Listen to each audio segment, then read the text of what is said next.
नमस्कार। The deep dive में आपका स्वागत है। हमारी कोशिश है कि हम हर विषय की गहराई में उतरें और विचारों को एक दूसरे से जोड़कर देखें। तो अगर आपने इस प्लेलिस्ट की पिछली चर्चाएं नहीं सुनी हैं, तो हमारी सलाह है कि आप उन्हें भी जरूर सुनें, ताकि आप आज की बातचीत के कंटेक्स्ट को और बेहतर ढंग से समझ सकें। चलिए, आज की बात शुरू करते हैं। एक सवाल है जो शायद हर किसी के मन में कभी ना कभी आता है, और ये सवाल बहुत गहरा है। अगर गॉड सब देख रहा है, तो वो मुझे कुछ गलत करने से रोकता क्यों नहीं? या अगर बड़े स्केल पर देखें तो ईश्वर दुनिया में इतनी गड़बड़, इतनी उथल-पुथल होने ही क्यों देता है? आज हम इसी पहेली को, इसी गुत्थी को सुलझाने की कोशिश करेंगे।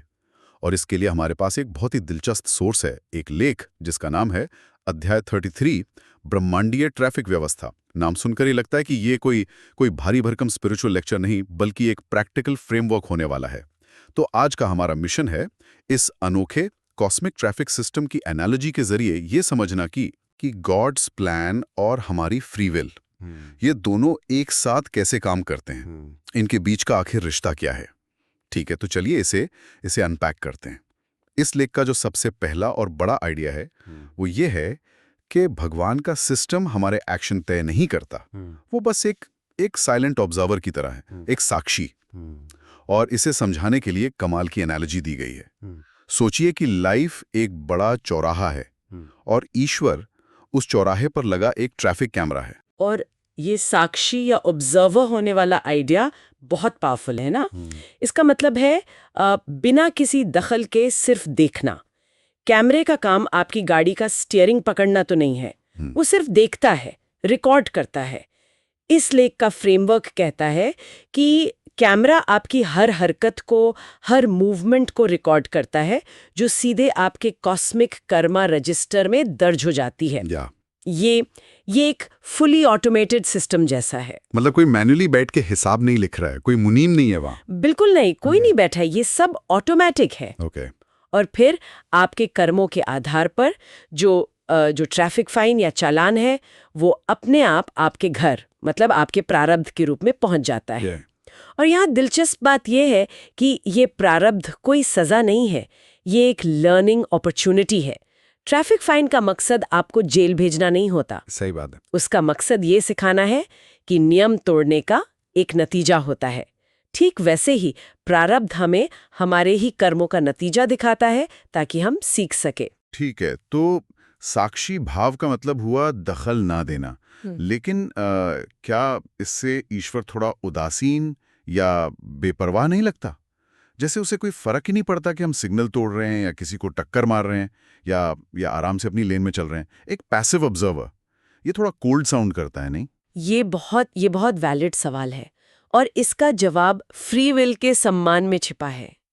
सोचिए, अगर हर कदम पर कोई आपका हाथ पकड़कर चलाने लगे, तो फिर आपकी अपनी यात्रा का, आपकी सीखने का कोई मतलब ही नहीं रह जाएगा। अगर कैमरा हर बार सिग्नल तोड़ने से पहले आपकी गाड़ी बंद कर दे, तो आप कभी सीखेंगे ही नहीं कि सिग्नल तोड़ने के अंजाम क्या हो सकते हैं। वो सिस्टम आपको एक जिम्मेदार ड्राइवर बनाना चाहता है, एक पपेट नहीं। हाँ, ये पॉइंट है। इसीलिए वो दखल नहीं देता, ताकि चुनाव करने की आजादी और उस चुनाव की जिम्मेदारी दोनों आपकी बनी रहें। समझ गया। तो ये तो हुई बाहरी व्यवस्था की बात, एक ऐसा सिस्टम जो हमारे कर्मों को बाहर से देख रहा है। लेकिन जो बात इस लेख में उभर कर आती है, वो इससे भी गहरी है। वो एक सवाल उठाती है, क्या कोई सिस्टम हमारे अंदर भी काम कर रहा है? क्या हमें सिग्नल सिर्फ बाहर से मिलते हैं या भीतर से भी? एग्जैक्टली। और यहीं से ये डिस्कशन और फैसिनेटिंग हो जाता है। ये फ्रेमवर्क कहता है कि ईश्वर सिर्फ एक बाहरी कैमरे की तरह नहीं है, वो हमारे अंदर एक बिल्ट इन ट्रैफिक लाइट बनकर भी बैठा है। वाह, एक मिनट रुकते हैं। ईश्वर हमारे अंदर ट्रैफिक लाइट बनकर बैठा है, ये सोचने का एक बिल्कुल नया तरीका है। मतलब गाइडेंस के लिए हमें बाहर कहीं देखने की जरूरत ही नहीं है। जरूरत नहीं है। ये एनालॉजी कहती है कि जब भी हम कुछ गलत करने का सोचते हैं, कुछ ऐसा जो हमारे या किसी और के लिए नुकसानदेह हो, तो अंदर एक बेचैनी होती है, एक डर, एक घबराहट, एक अजीब सी उलझन होती है।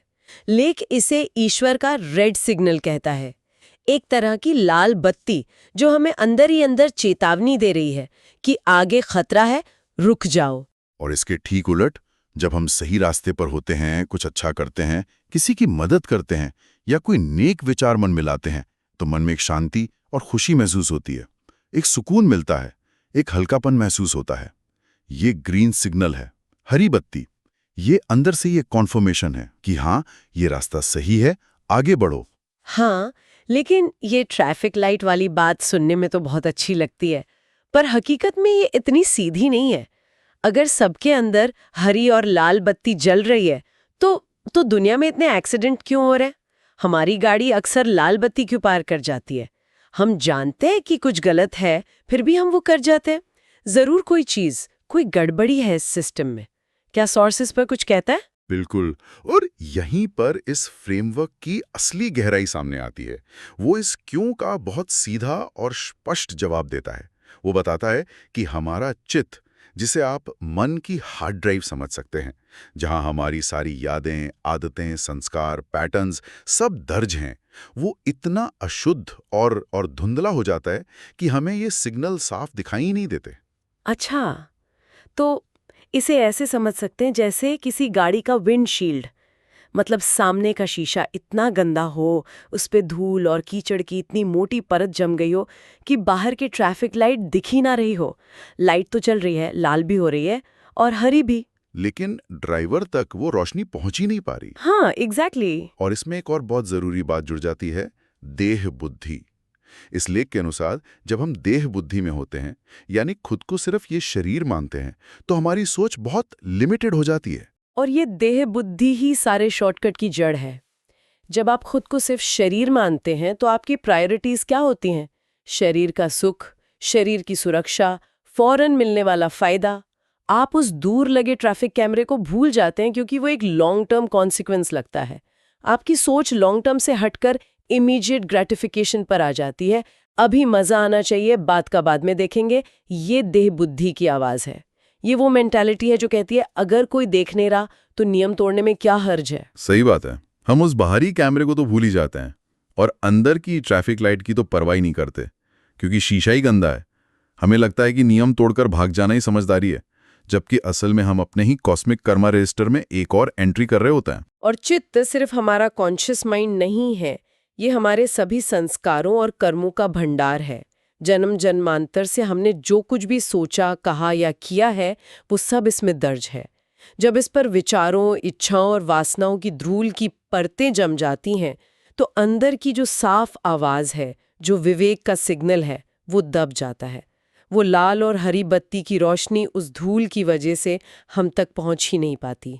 तो अब सवाल ये उठता है कि क्या हम हमेशा इस धुंधले शीशे के साथ ही गाड़ी चलाने के लिए मजबूर हैं? Is this a permanent condition? इसका समाधान क्या है? नहीं, सोर्स कहता है कि हम मजबूर नहीं हैं। और यहीं पर सॉल्यूशन आता है साधना।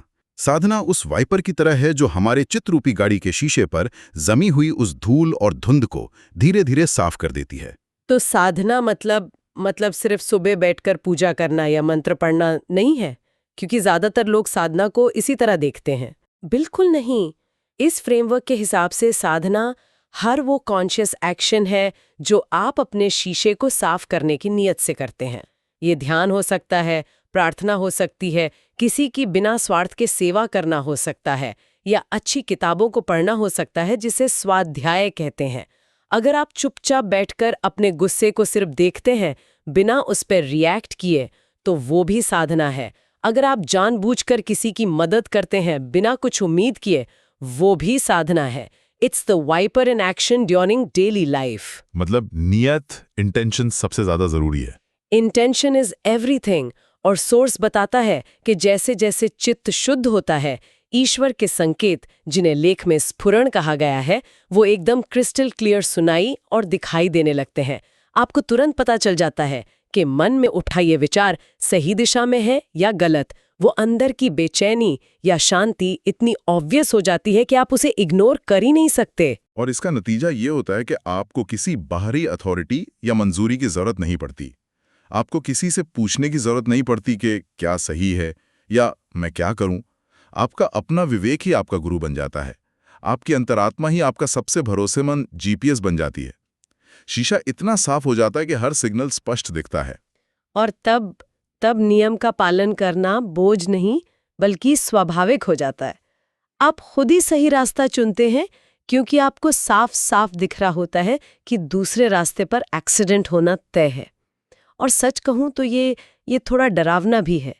ये सोचने पर मजबूर करता है कि मेरे अपने शीशे पर कितनी धूल जमी होगी, कौन कौन से सिग्नल हैं जो मैं रोज मिस कर रही हूँ। तो इस पूरी चर्चा के बाद मेरे लिए जो एक बात सबसे अलग खड़ी है वो ये है कि सारा खेल दखलंदाजी का नहीं बल्कि जागरूकता का है, अवेयरनेस का है। ईश्वर का सिस्टम हमें कंट्रोल करने के लिए नहीं बना है, बल्कि हमें खुद को देखने का एक मौका देने के लिए बना है। कैमरा हमें सजा देने के लिए नहीं है, बल्कि ये बताने के लिए है कि हमारे एक्शंस के कॉन्सिक्वेंसेस होते हैं। और ट्रैफिक लाइट हमें रोकने के लिए नहीं बल्कि हमें सही रास्ता दिखाने के लिए है। बिल्कुल, स्रोत की आखिरी पंक्ति इस पूरी बात का सार है। ईश्वर हस्तक्षेप नहीं करता, वो केवल प्रकाशित करता है। He doesn't intervene, he illuminates। इसका मतलब है वो रास्ता दिखाता है, पर उस पर गाड़ी वो हमें ही चलानी है। स्टीयरिंग व्हील मजबूती से हमारे हाथ में है, हम अपने जीवन के ड्राइवर खुद हैं। तो अगर हम अपने अंदर की लाल बत्ती यानी अंतरात्मा की आवाज को बार बार अनसुना करेंगे तो एक्सीडेंट यानी जीवन में दुख और क्लेश का आना वो तय है। ईश्वर हमें हर मोड़ पर सिग्नल दे रहा है, लेकिन उस सिग्नल को देखकर ब्रेक लगाना है या एक्सेलरेटर दबाना है, ये पूरी तरह हमारी जिम्मेदारी है। और ये बहुत एम्पावरिंग थॉट है ना? It puts the responsibility right back in our hands. हम विक्टिम नहीं हैं, हम ड्राइवर हैं। जाते जाते सुनने वालों के लिए एक विचार छोड़ जाते हैं। अगर हमारा मन एक गाड़ी के शीशे की तरह है और साधना उसे साफ करने वाला वाइपर है, तो फॉर्मल साधना जैसे ध्यान या प्रार्थना के अलावा हमारे रोजमर्रा के जीवन में वो छोटे छोटे वाइपर क्या हो सकते हैं जिनका इस्तेमाल हमें शीशे को हर दिन थोड़ा और साफ रखने के लिए कर सकते हैं। सोचिएगा जरूर।